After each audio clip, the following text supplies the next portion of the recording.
Hello children, hope all are safe at home. So children, in this video I am going to tell you about the continuation of types of chemical reactions of grade 10.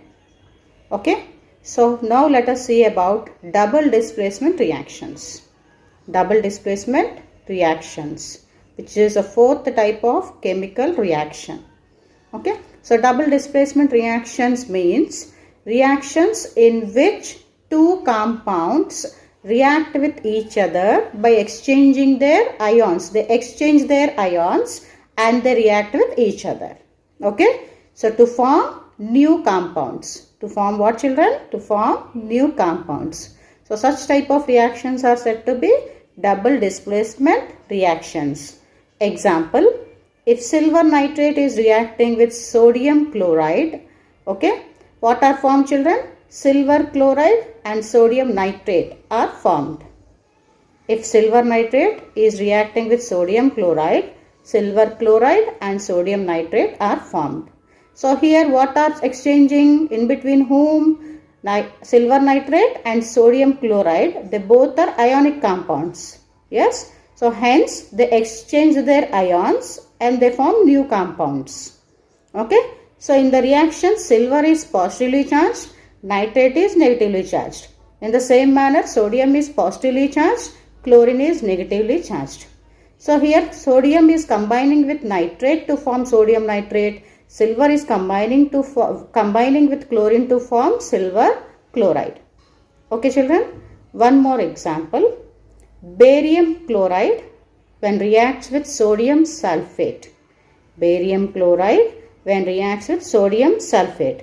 Barium sulfate and sodium chloride are formed. Barium sulfate and sodium chloride are formed. So here barium chloride is one ionic compound, sodium sulfate is another ionic compound. Okay, barium is positively charged, chlorine is negatively charged. Sodium is positively charged, sulfate is negatively charged. So they exchange their ions and form barium sulfate and sodium chloride. Okay, so double displacement reaction. Understood? Now, next type of reactions are oxidation and reduction reactions. Oxidation and reduction reactions. So, oxidation reduction reactions means what, children? Okay, oxidation reaction means addition of oxygen to the substance.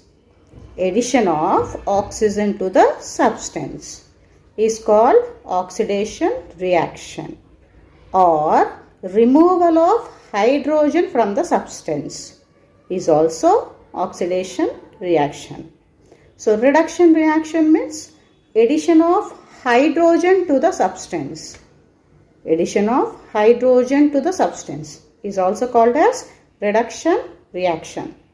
Removal of oxygen from the substance is also known as reduction reactions. Okay, so this oxidation reduction reactions takes place at a time.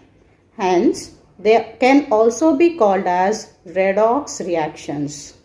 Okay, simultaneously oxidation reduction reactions takes place. Hence, they are called as what? Redox reactions. Example, copper oxide when reacts with hydrogen, it forms copper and water. Okay, so let us see how it happens. So here copper oxide is there, no? Copper oxide is containing oxygen in it. CuO is the formula of copper oxide.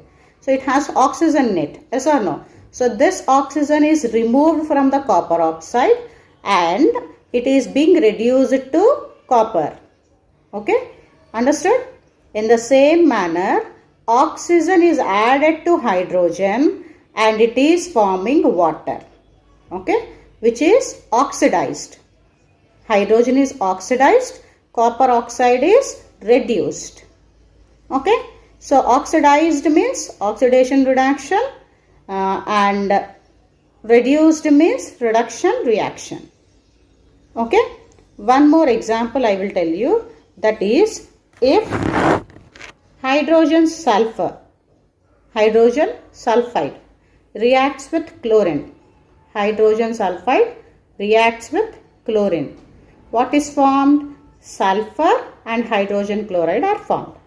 Sulfur and hydrogen chloride are formed. Okay, here hydrogen is removed from sulfur, hydrogen sulfide.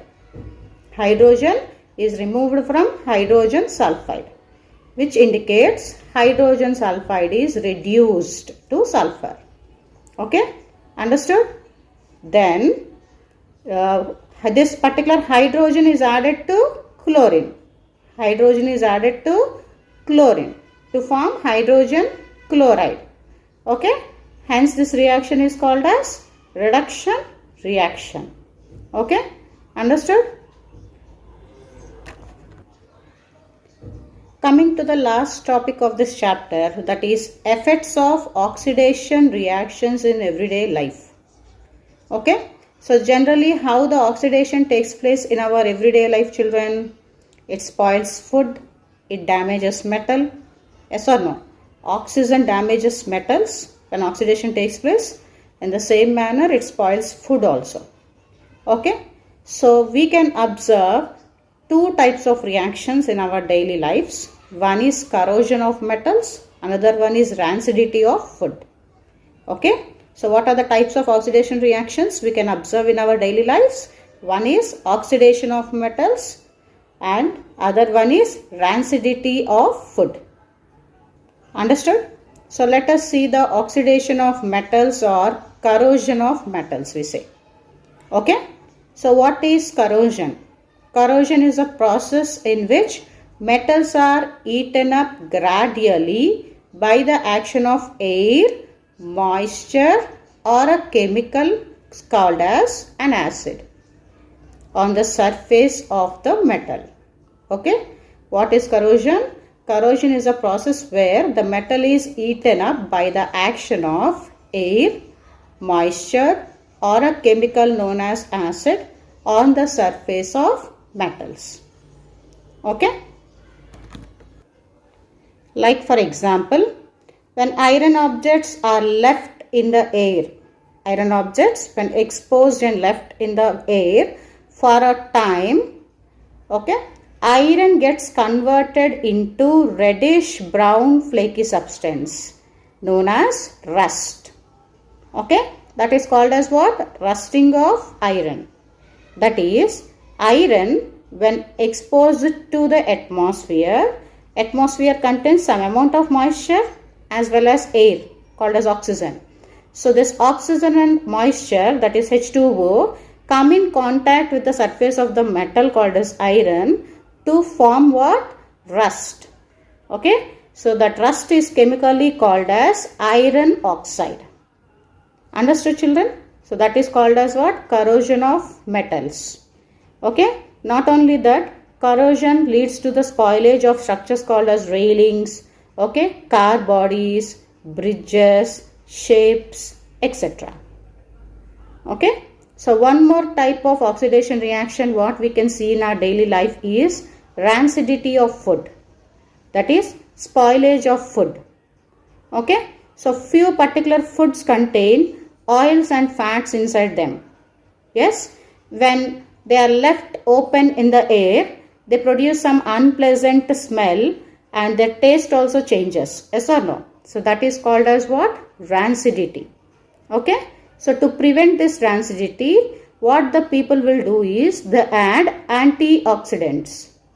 They add antioxidants especially to the foods which are rich in fats and oils. Okay, so what are the antioxidants called as? One is known as butylated hydroxyanisole. Other one is butylated hydroxytoluene. Butylated hydroxyanisole, butylated hydroxytoluene are said to be what? Antioxidants which prevent the rancidity of food. Okay, so one more step of preventing the rancidity is by preserving the food under refrigerators. In refrigerators we store the food, right? Or we can store the food in a airtight containers. Yes or no? So in that way also we can prevent the rancidity of food.